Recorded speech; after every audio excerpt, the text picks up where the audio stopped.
Oui. Et ça fonctionne. Bonjour à tous, ou bien bonsoir même, vu l'heure. Voilà. Nous commencerons par remercier notre collègue, le professeur Moussa Diop, pour l'invitation. Il a beaucoup tenu à nous voir ici aujourd'hui, dans le cadre de la célébration de la Journée mondiale des droits de la femme. Voilà. Donc, merci beaucoup, chers collègues. C'est un plaisir d'être ici. Et voilà, moi, c'est Adam Faye. Je suis enseignante-chercheur, professeur de littérature hispano-américaine au département de langue espagnole et civilisation hispanique en lettres et sciences humaines. Voilà. Et je vais laisser peut-être la parole à ma collègue Sadia Banig pour qu'elle se présente avant qu'on puisse poursuivre. Merci beaucoup, chers collègues. Merci beaucoup, notamment aussi au directeur de l'UFR et JP pour nous avoir donné cette opportunité de pouvoir échanger, notamment en cette journée qui célèbre les femmes du monde, en termes de droits, en termes d'autonomie, mais aussi en termes de statut pluriel. Alors, moi, je suis sociologue, je suis aussi chef du département de sociologie. Pour introduire, je crois que dans la lignée de ma collègue et amie Adam Faye, je vais remercier particulièrement aussi le professeur Moussa Diop, avec qui nous avons beaucoup échangé et qui nous a vraiment donné envie d'être là avec vous et de pouvoir partager ce moment. Donc, je crois qu'on peut commencer. Juste pour introduire notre propos, on voudrait juste situer notre propos pour dire que nous sommes ni femmes, ni féministes. Mais nous voulons parler à partir de notre posture d'enseignante-chercheur. Parce que si nous engageons le débat sur le féminisme, j'ai bien peur qu'on soit là encore demain pour en parler. Et je surtout peur qu'on ne soit pas d'accord. Et on ne sera pas d'accord. Certes, les hommes sont les géniteurs, mais le fait qu'ils soient géniteurs, c'est parce qu'ils ont trouvé aussi des femmes qui sont porteuses et que dans la complémentarité, les géniteurs et les porteuses font une, c'est-à-dire union. Et qu'est-ce qui expliquerait la symétrie entre l'homme et la femme? C'est le débat des féministes. Qu'est-ce qui fait que les hommes et les femmes n'ont pas les mêmes droits dans l'espace public? Et qu'est-ce qui fait que la violence conjugale s'explique? Qu'est-ce qui fait qu'à compétence égale, les femmes ne peuvent pas dépasser le plafond de verre? J'en passe, j'en passe. Donc, je préfère ne pas parler de ce point-là. Mais on se disait avec Adam qu'on va parler un peu de nos expériences d'enseignantes et de chercheurs pour dire, en gros, qu'est-ce qui fait qu'aujourd'hui, dans ce qu'on appelle les temples du savoir comme l'UGB, l'enseignement supérieur, on soit encore confronté à des problématiques qui concernent le décrochage scolaire des filles, mais aussi beaucoup de problématiques et défis qui font que l'avancement des carrières des femmes enseignantes-chercheurs soit limité au plafond de verre qui est le fait de devenir chef de département. Après chef de département, il y en a rares qui deviennent profs titulaires, et une fois qu'ils sont profs titulaires, leur carrière c'est fini. Pendant ce temps-là, les hommes peuvent être DA, ils peuvent être directeurs d'UFR, ils peuvent être directeurs, ils peuvent être recteurs. Et je prie et je croise les doigts parce qu'aujourd'hui aussi, à l'occasion de cette journée, on a pu voir la rectrice sortante de l'université Cheikh Anta Diop qui a fait un magnifique discours. Si vous avez la possibilité d'écouter ce TFM sans faire la promotion, juste vous allez voir que ça va rejoindre ce que disait le premier panel tout à l'heure. La solidarité féminine pourrait permettre à celle-ci de pouvoir être aussi une des premières rectrices après la rectrice de Thiès, pour dire que la lutte continue, mais aussi les places sont en train de pourvues par les femmes.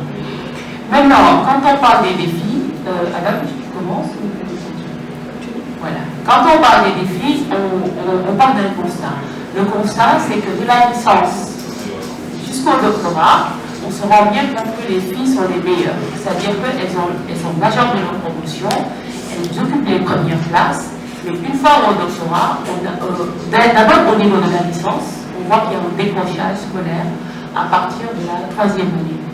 Et les raisons qui sont souvent évoquées sont des raisons qui sont complètement incognito au bataillon, c'est-à-dire, moi, il m'a fallu être chef de département pour m'en rendre compte, c'est-à-dire que les périodes d'examen souvent coïncident à des moments où certaines filles ont des problèmes, soit le biais de la maternité, parce qu'elles sont mariées, elles doivent accoucher, elles ont des fausses couches, elles ont des avortements, ou simplement elles ont fait l'objet de harcèlement sexuel venant de professeurs ou venant d'étudiants, et elles ne peuvent pas faire leurs examens. Ça, c'est ce qui concerne la licence 3.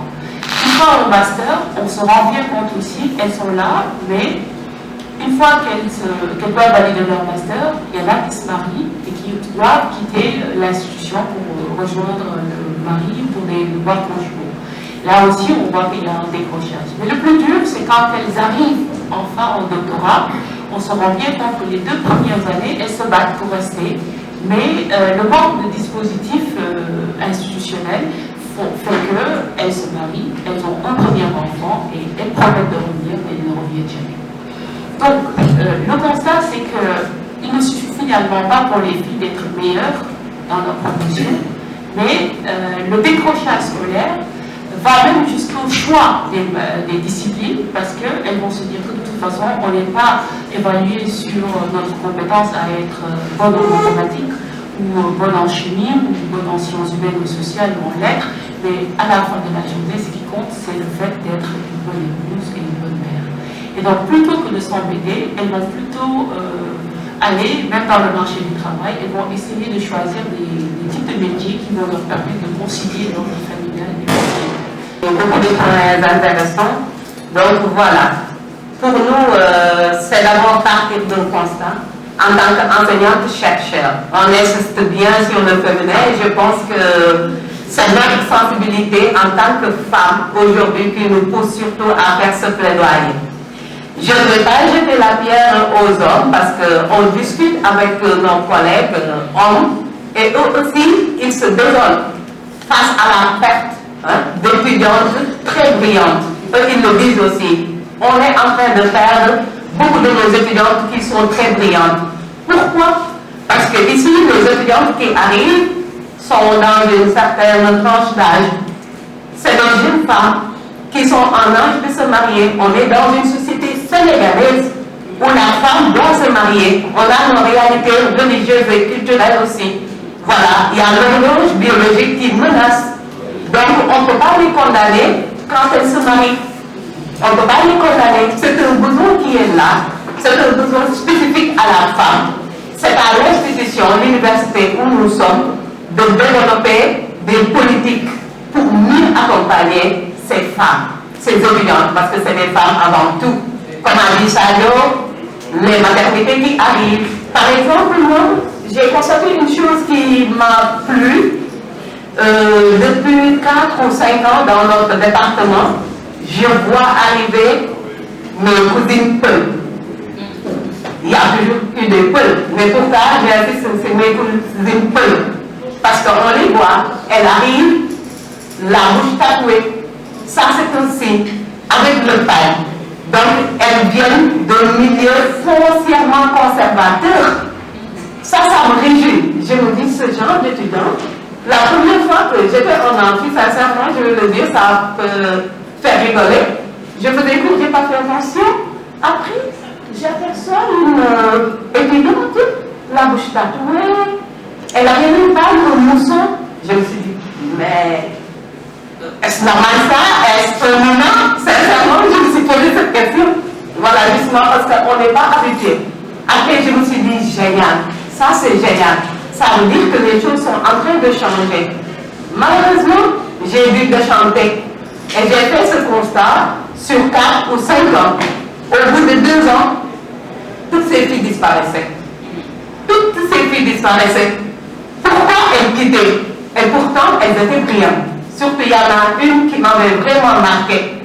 Mais malheureusement, quand elles arrivaient déjà, c'était des femmes mariées. Elles tombent enceintes, elles abandonnent. Ou bien au bout de 2 ans. Je n'ai jamais vu parmi ces filles une arriver jusqu'en L3. Ça, c'est désolant. Vraiment, ça, c'est désolant pour nous. Et encore, il y a tellement de freins. Il y a tellement de freins aujourd'hui qui empêchent les étudiantes d'arriver au sommet, comme a dit Sadio, le plafond de verre est là aussi. Et il semble que c'est là L3. Il semble que c'est là L3. Au fur et à mesure, on voit, il y a moins de filles. Moins de filles. Master, au début master 1, il y en a. À partir du master 2, déjà, la pression est là. Elles abandonnent. Elles abandonnent, ou bien elles vont chercher au boulot rapidement, au boulot entre guillemets de femmes. Elles laissent les hommes continuer. Même si elles arrivent au doctorat, première année, deuxième année, il y en a rares qui terminent. En tout cas, c'est notre constat. Mon autre constat aussi, c'est à ma double casquette de présidente de la commission de la coopération en lettres et sciences humaines. Je gère la coopération et à chaque fois, donc, on est en partenariat avec beaucoup d'autres universités étrangères. Et on nous demande des renseignements sur les valeurs de cette université comme institution. Parce que les mobilités, c'est dans les deux sens. Nos étudiants vont, les pères vont, même monsieur le directeur de la bibliothèque a pu bénéficier voilà, d'une de ces bourses pour partir en Espagne. Voilà. Et eux aussi, ils nous envoient des étudiants. Il y a des enseignants de là-bas qui quittent pour venir faire leur expérience ici.